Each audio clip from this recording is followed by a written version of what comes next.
Hello, everyone, and welcome back into episode 5 of Ranch Roundup and what will be the regular season finale of the Ranch Roundup. Joining you guys from the Stable Club here at Cantine Field, I'm Logan Barandison alongside John Drager. And John, just about 5 games left in the regular season. Stallions just a 1 game lead for second place in the East Division.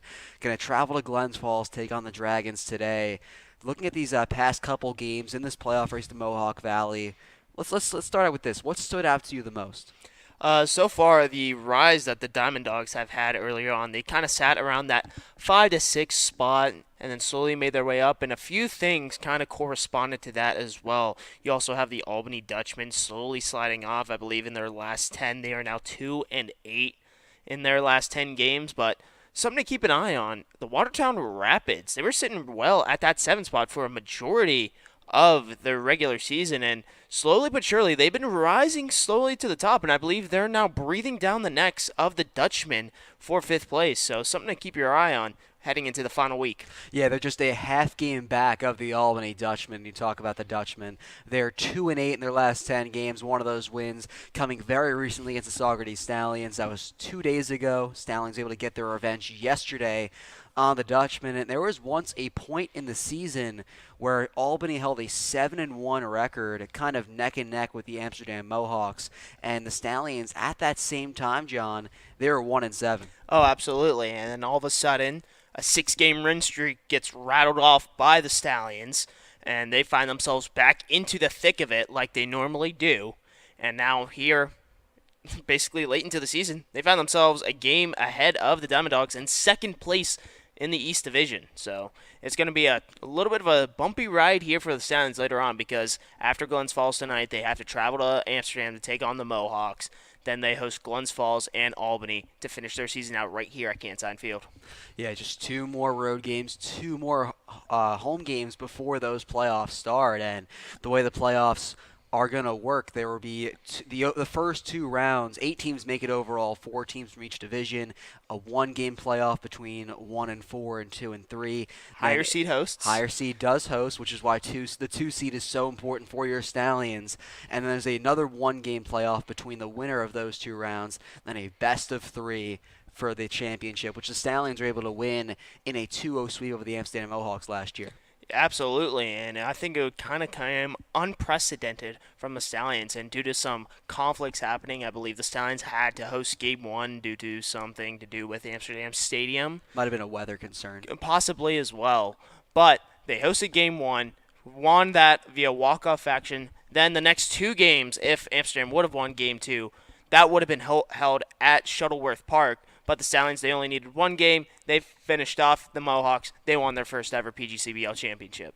And let's talk now about the Stallions with the Mohawks, because Amsterdam, they did clinch the top seed in the division a couple days ago, maybe closer to a week at this point. But the Stallions were still able to play some close games against those Amsterdam Mohawks. One was right here at Cantine Field, and then one ended in a tie, a 6-6 tie in Amsterdam, one of 2 ties that took place since our last recording of the Ranch Roundup, and it was one that easily could have not been a tie, as Mason Speaker was able to hit a go-ahead home run, which would have been back-to-back home runs following Kip Fuger's shot over that right field wall, but Mason Speaker was called out due to not touching first base, and the Stallions would not score another run until the 10th inning. Yeah, and it was a little bit of a shakeup right there. That all stemmed from a 3-run 5th inning. It could have been 4, because I believe that was the first home run that both Amsterdam and the Stallions, whenever they faced off back at Shuttleworth, that was the first home run over the the left field wall. Excuse me. All the others have been over the right field wall, and taking that one away, I mean, to be relative with you, hitting a home run at Amsterdam is pretty easy. 280 down the lines. It's gonna cause for some easier concerns. That's probably why you see a little bit more skewed stats from the Mohawks. Maybe they have 20 plus home runs on the year. Regardless, that home run, and we saw it on tape over the break, and we kind of just saw the foot of Speaker touch that first base bag. And I think the team kind of emphasized on it, like, hey, listen, we get that you're hyped about hitting the home run, but just touch the bags when you go around. We don't want to have that mistake happening again. And you saw Colin Martin. He went out there. He defended his player. He was like, listen, you need to make that right call. That's a bad call you made. Yeah, I mean, and there's two things kind of take away from that. I mean, one, the power stroke from the Stallion lineup, it's been on an absolute tear. That would have been Mason Speaker's first home run, and he absolutely crushed it. But going back from that game until yesterday's game, it's been now 4 straight days where the Stallions have hit at least one home run. And at the start of the season, it was really a struggle for the Stallions when it came to the home run ball. Jake Scron had one early in the year, hasn't had one since. Brandon Fish had two early in the year, hasn't had one since. But we've seen kind of the change of direction from the home run side of things. Oh, absolutely. All of a sudden, you see Garrison Berkeley and Evan Goforth. They've been stepping up. I believe now Goforth has 2 home runs on the year, and they both came within this past week. Well, in Game 1 against Boonville, he hit that grand slam as part of a 9-run first inning.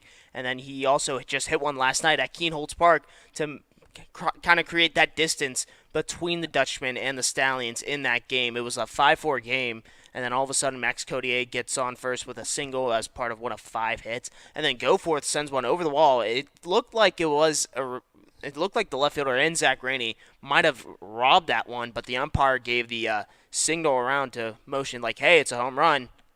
You get your free runs right there." Simple as that. So, and I believe those two players in Berkeley and Goforth, didn't they have some equipment changes happen? Yeah, Colin. We were talking to Colin Martin earlier on in the day, and they were talking, or he was talking that Goforth kind of dropped one in terms of his bat size, and I think that really helped. Like the bat was a little bit lighter. Goforth had kind of had this one size bat the entire year, and then he made the change a couple days ago and kind of had that first home run against Boonville, like you mentioned. And Berkeley did a very similar thing, but that only happened because his other bat broke. So Yes. he broke his bat, and then the first swing with his new bat, he hits a home run against Albany. And what was their only run in that game? A home run over that left field wall here at Cantine Field. Yeah, and it cleared the double ads at the left field because usually you have that one layer on the fence below the yellow tape, and then there's one above on the yellow taping right above the fence. It cleared those ads as well, so that was well struck by the left fielder, and unfortunately the Stallions couldn't do much after that home run, really trying to build off that momentum. But it looked like to be a good sign that the bats are slowly starting to come alive here, and that could be a dangerous sight heading into the playoffs very soon. And the other thing that kind of came up with that Mason Speaker play, Speaker's been getting hotter and hotter and has been one of the more relative surprises from the Stallion team, not just on the hitting side of things, on the pitching side as well, because his first appearance way back when, midway through the season, he allowed his only runs on the year, and he's just kind of come in as a reliever and shut things down in recent games, including yesterday against the Dutchman on the road. Absolutely. He came in the final inning, try to, I guess, close things out. Didn't get the save recorded because the run differential was too high to technically get the save recorded. But literally went 1, 2, 3, 2 balls hit by Albany. Came right at him. He grabbed it, no hesitation. Quick reflexes, made the flip over to first both times, 2 away, and then an immediate fly out, and that ended the game for the Stallions. Yeah, he's been a really big surprise from the pitching side of things, but he has turned a lot of heads with his performances so far today in a very positive way. And another big thing that kind of came out these past couple weeks, been one of the hotter bats, not only during this past stretch, but all season long, Brandon Fish's hitting streak. Absolutely. I believe that he hit in 10 out of his last 11 games thus far, and I believe 9 of those have been multi-hit games. So he's really been raking up a lot of hits. He now leads the team in batting average with about a 396 clip at about. So I'll double check on that one. But either way, Brandon Fish hitting in that 3-hole, it's going to be a very, very tough sight to see him step up to the plate because we've seen him grip it and rip it many times before, but having a consistent hitter at that 3 spot could really drive it in, especially if Codier has a day like he had last night. Yeah, and he's rarely slid up or down in the lineup. He's been at the 3 spot, mostly at third base, sometimes at second base, as they've tried to get Kip Futures in games in the latter stretch of the season. But Brandon Fish, when he gets hits, he gets them in bunches, and they're normally going to be for extra base hits as well. Yeah, exactly. You see him try to stretch it out all the way to second base. You really try to see him try to go for the triple, but if he still holds at first, you bet Adam Cray is going to try to send him over into scoring position at second base. That's what they love to do. They love to steal, steal, steal bases. You saw that very much last night because the catchers of Albany, they didn't really have a lot of confidence in trying to throw over. I think there was two times where Bodie, where he was behind the plate, he spiked two balls right into the dirt trying to make the throw over to second, and it was just an unfortunate sight to see. I think he lost a little bit of confidence in himself because when the Stallions tried to run on him again, he didn't even make the throw over the third time. So that kind of prompted head coach Nick Davey to really try to step in. It was like, all right, well, we got to take you out. We'll throw in Gallagher for another night. And that's what they did. Yeah, and the Stallions really took advantage of those catching miscues from the Dutchman, got a lot of stolen bases. Jake Scrine in particular had a couple stolen bases on that game as well. Absolutely. They were ready to roll. All was good. Yeah, and just taking a look at just any other key performers. We talked about Brandon Fish. We've talked about guys like Evan Goforth, Garrison Berkeley. Has anyone else really caught your eye these past couple games? I mean, other than Max Codier, I wouldn't say so myself. Maybe a little bit of Garrett Michelle. He's been able to get on base as of late as well. I mean, he had that perfect 6-for-6 stretch in both games 1 and 2 against the Boonville Baseball Club, and one of those hits, he managed to send a 3-run shot over the left field wall. Yeah, and Garrett Michelle now with a team-leading 4 home runs. All of them have come in that month of July. Just been an extremely hot hitter for the Stallions, and him and Jake Scrine kind of been swapping in and out with that first base and DH spot, and that's been a really deadly tandem for the Stallion offense. Absolutely. I mean, you really kind of see it really cohese together that Michelle and Scrine, they kind of figured out that first base situation. They may give Kip Fugers a few reps here and there at first base, try to get him more acclimated to the system, but I think it's theirs too to lose. Another hot hitter these past couple of days, a relatively new guy, JP Ty. He's last year when he came to the Stallion team, it was about in the later half of the season as well. Played just 10 games, had 12 RBIs during that span. And we're kind of seeing a similar kind of thing happen ever since he joined the team about a week and a half ago. So far, 4 hits and 18 at bats with 7 RBIs, managing to get on base, 5 walks with 5 strikeouts, and so far only hitting 222 on the year, but he's made such a huge impact, not just on the offensive side, but also on the defensive side as well. He's really good at blocking the ball in front, and it's going to be hard to try to run on him as he's thrown a few guys out here on the base path, similar to what Nico Amory has done over the course of the season. Yeah, and the Stallions have 4 guys that can play catcher on their roster. You talked about Nico Amory, talked about JP Ty. We've seen Mason Speaker do a lot of catching in the early part of the season and maybe even recently as well. And then Jake Scrine even gets little reps in there here or there. Yeah, I think that when Speaker was kind of making that transition to become that two-way player, whether that be at the catcher position or on the mound, I think Jake Scrine kind of had to fill in as a catcher due to giving Amory a little bit of rest and not really trying to overwork his legs or knees and have him recover properly. So whenever he comes out the next time, he's locked, loaded, and ready to go. So now we're going to close things out by just taking a look at that playoff picture, just looking more into the east side of things. Amsterdam going to definitely be hosting one of those playoff games at the 1 seed, whether they'll be hosting Oneonta, Albany, maybe even Watertown, still kind of up for debate here, but that 2-3 spot kind of looking like it's going to be us Stallions taking on Mohawk Valley, but whether it's going to be here at Cantine Field or at Mohawk Valley still remains to be seen. But the Stallions, they're 2-2 against the Mohawk Valley Diamond Dogs so far this year.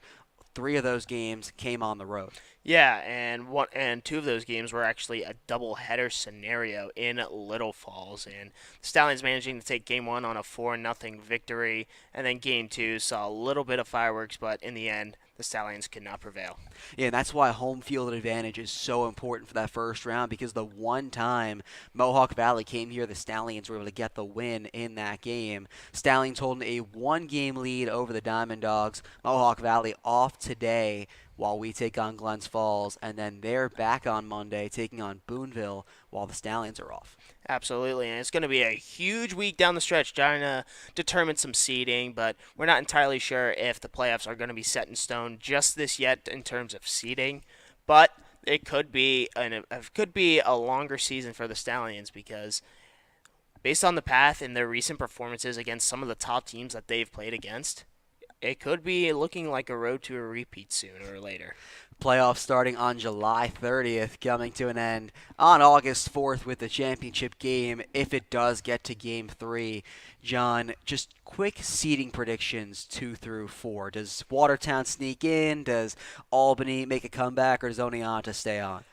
So in the East Division, I'd say one is obviously Amsterdam. They That's why I have said 2 through 4. exactly they have an 11 game lead over the second place Stallions.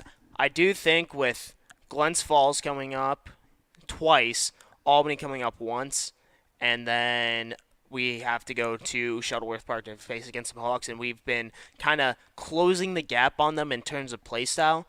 I really think that the Stallions could secure that 2 seed here and host the Diamond Dogs right here at Cantine Field in the third slot. And then taking a look here for Oneonta, they're currently on a 2 game skid right now, but have about I'd say a 2.5 game lead over the Albany Dutchmen. So Albany is also taking on Amsterdam, so that's going to be a tough place. So I think the seating will stay the same.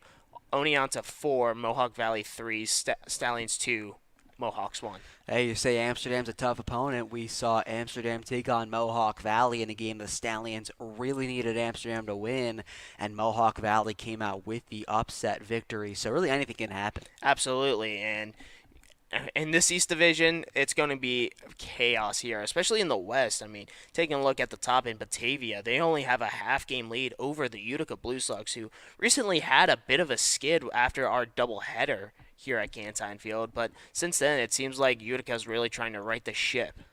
Hey, they did just that. They got a big win over Mohawk Valley, a big win for both Utica and for the Saugerty Stallions, getting back second place with that big victory. But for now, that is going to wrap things up on episode 5 of the Ranch Roundup. The Saugerty Stallions will be on the road today to take on the Glens Falls Dragons. You can catch all the action right here on the Saugerty Stallions YouTube channel at 7 o'clock, where myself and Kyle McMullen will be on the call. But for now, this is John Drager. I'm Logan Barandis. We thank you for listening to episode 5 of the Ranch Roundup from the Stable Club here at Cantine Field. And have a great rest of your day, and we will see you tonight.